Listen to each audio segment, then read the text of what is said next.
السلام علیکم ورحمۃ اللہ وبرکاتہ۔ سورہ بقرہ کی آیت نمبر 220 سے آج ہم سٹارٹ کریں گے۔ میرا ٹارگٹ تو ہے کہ ہم 223 تک کریں،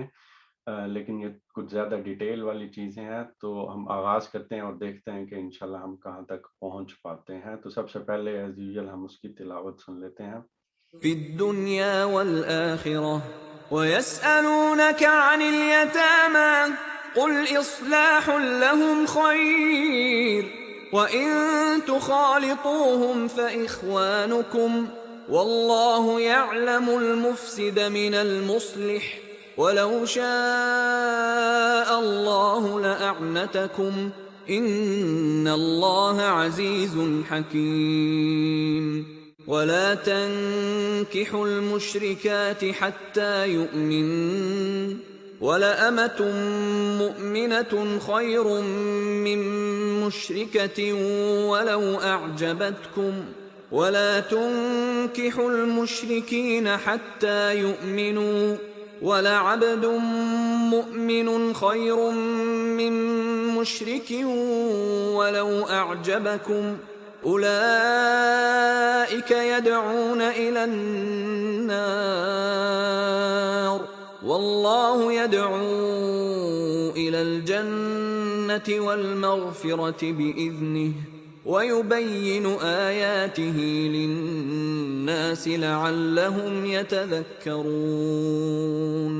ويسألونك عن المحيض قل هو أذى فاعتزلوا النساء في المحيض ولا تقربوهن حتى يطهرن فإذا تطهرن فأتوهن من حيث أمركم الله إن الله يحب التوابين ويحب المتطهرين نساؤكم حرث لكم فأتوا حرثكم أنى شئتم وقدموا لأنفسكم واتقوا الله واعلموا أنكم ملاقوه وبشر المؤمنين۔ یہاں سے آغاز کرتے ہیں۔ اس سے پہلے کہ میں ان آیات کو ایکسپلین کرنا شروع کروں اور اس میں کیا میسج دیا گیا ہے، تو میں تھوڑا سا اس سے پہلے بیک گراؤنڈ میں جو بنیادی باتیں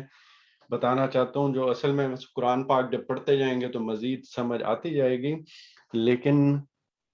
ایک پوری پکچر دینے کے لیے جو کہ ان آیات کو سمجھنے کے لیے اور اس کے بیک گراؤنڈ کو سمجھنے کے لیے بہت ضروری ہے، تو میں کوشش کرتا ہوں کہ تھوڑی سی سمری میں بتا دوں کہ ہم یہ اس دنیا کو قائم کرنے کا اللہ کا مقصد کیا ہے، یا یہ پوری سکیم ہے کیا جو کہ چل رہی ہے کہ ہم لوگ اس دنیا میں آ رہے ہیں، پیدا ہو رہے ہیں، فوت ہو رہے ہیں، اور پھر قیامت کا کانسیپٹ ہے، اور پھر جنت کا جو کانسیپٹ ہے وہ بیسیکلی ہے کیا، یہ پیچھے چل کیا رہا ہے۔ تو جہاں تک علماء کا تعلق ہے، اس میں جب انہوں نے غور کیا تو یہ جو اللہ تعالیٰ کی جو اسکیم ہے اس دنیا کو برپا کرنے کی، وہ اس طرح سے ہے کہ اللہ تعالیٰ کی صفات میں ایک رحمان و رحیم کی ایک صفت ہے،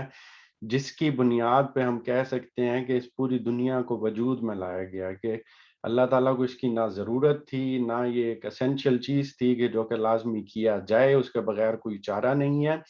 اللہ تعالیٰ کی ایک صفت ہے، اللہ تعالیٰ شفقت کرنے والا بہت رحیم ہے، اور ان کی شفقت ابدی ہے، یعنی کہ وہ رہنے والی ہے۔ تو اس صفت کا ظہور جو ہے وہ اس طرح سے ہو رہا ہے کہ اللہ تعالیٰ ایک مخلوق کو پیدا کیا، جس کو ارادہ اختیار بھی دیا، اور اس کے اوپر رحمت و شفقت کر کے اس کو ایک ابدی زندگی کی طرف لے کے جانا ہے، یعنی کہ ایک جنت میں ڈالنا تھا ایک مخلوق کو، لیکن اس جنت میں اس ابدی زندگی میں ڈالنے سے پہلے ایک وقتی قیام گاہ، وقتی پڑاؤ کی حیثیت سے اس دنیا کو پیدا کیا گیا،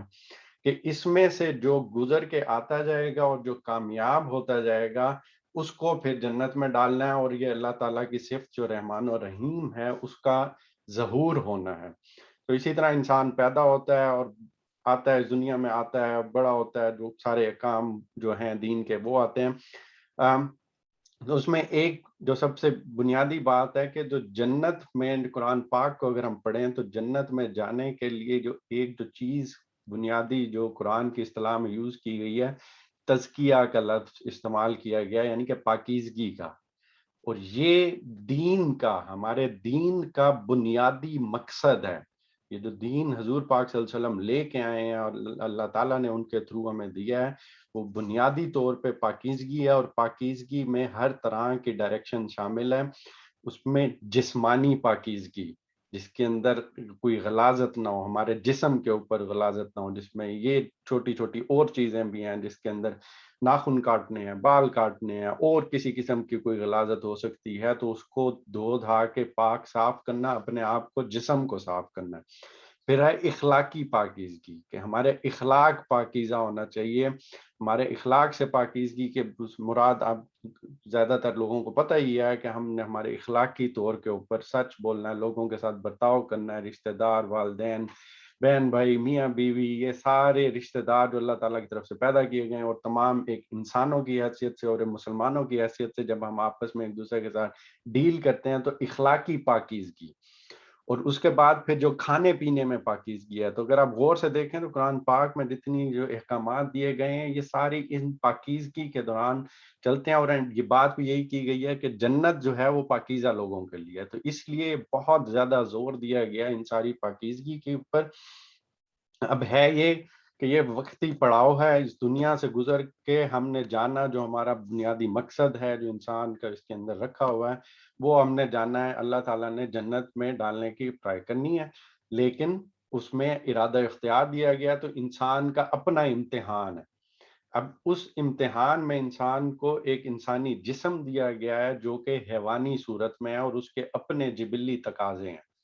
اور وہ کیوں ہے وہ میں آپ کو بتا دیتا ہوں کہ جب اللہ تعالیٰ کی یہ پوری اسکیم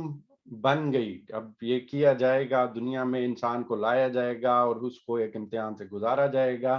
ہے کیا کہ ابدی طور پہ انسان کو جنت میں ڈالا جائے، اور اللہ تعالیٰ کی جو رحمت اور رحیم ہونے کی جو صفت ہے اس کا ظہور ہو۔ تو اس کے لیے اب دنیا میں انسان کو کیسے پیدا کیا جائے؟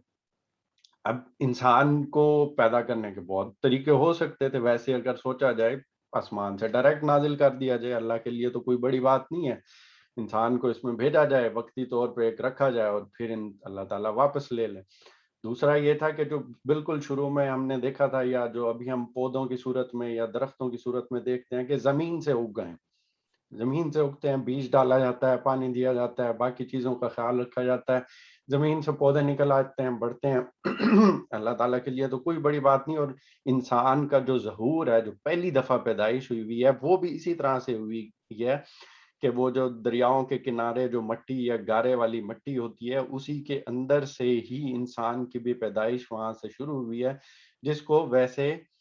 یہ جو آج کی سائنس بھی تھوڑا بہت اب ریفر کرتی ہے، امائنو ایسڈز بنے تھے اور وہاں سے ہوئے تھے، لیکن اس کے بعد وہاں پہ وہ طریقہ ختم کر دیا گیا۔ تو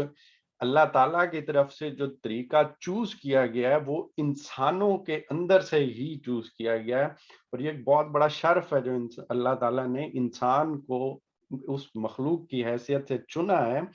کہ اللہ نے اپنی مخلوق اس دنیا میں بھیجنی ہے اور اس میں انسان کو شریک کیا ہے۔ یہ بہت بڑا شرف ہے، بہت بڑا شرف ہے کہ اولاد بیسیکلی تو اللہ کی مخلوق ہے، اور اللہ تعالیٰ نے انسان کو ہی چوز کر لیا ہے کہ وہ اسی کے ذریعے سے ہی اپنی مخلوق دنیا میں لائے گا۔ اب یہ ذریعہ اللہ تعالیٰ کی طرف سے چوز کیا گیا، اور اس کی وجہ سے ایک بنیادی معاشرت بھی وجود میں آ گئی، والدین بھی آ گئے، اور بہن بھائی بھی آ گئے، اور ساتھ یہ چچا چاچی اور یہ باقی جو رشتے ہیں ہمارے، وہ بھی اس کے اندر سے پھوپھا پھوپھی والے بھی، اور جو دور کے ہیں وہ بھی وجود میں آ گئے۔ اب یہ تھا کہ اب کی کون سا طریقہ اختیار کیا جائے گا، تو اس کے اندر بھی کچھ جبلی تقاضے رکھ دیے گئے ہمارے جسمانی طور پہ۔ یہ بھی ہو سکتا تھا کہ جو طریقہ انسان کو دنیا میں وجود لانے کا اب ہم اس سے واقف ہیں، تو اس میں مشقت میں ڈال دیا جاتا، اس میں انسان کو کچھ ایسی تکلیف کے ذریعے بھی کیا جا سکتا تھا، لیکن نہیں، اللہ تعالیٰ نے اس میں بھی ایک طرح کی کشش رکھ دی، ایک جو تقاضے تھے اس کے اندر جسمانی طور پہ ایک جبلت کے اندر ہی ایک ایسی کشش رکھ دی کہ جب وہ انسان کا اس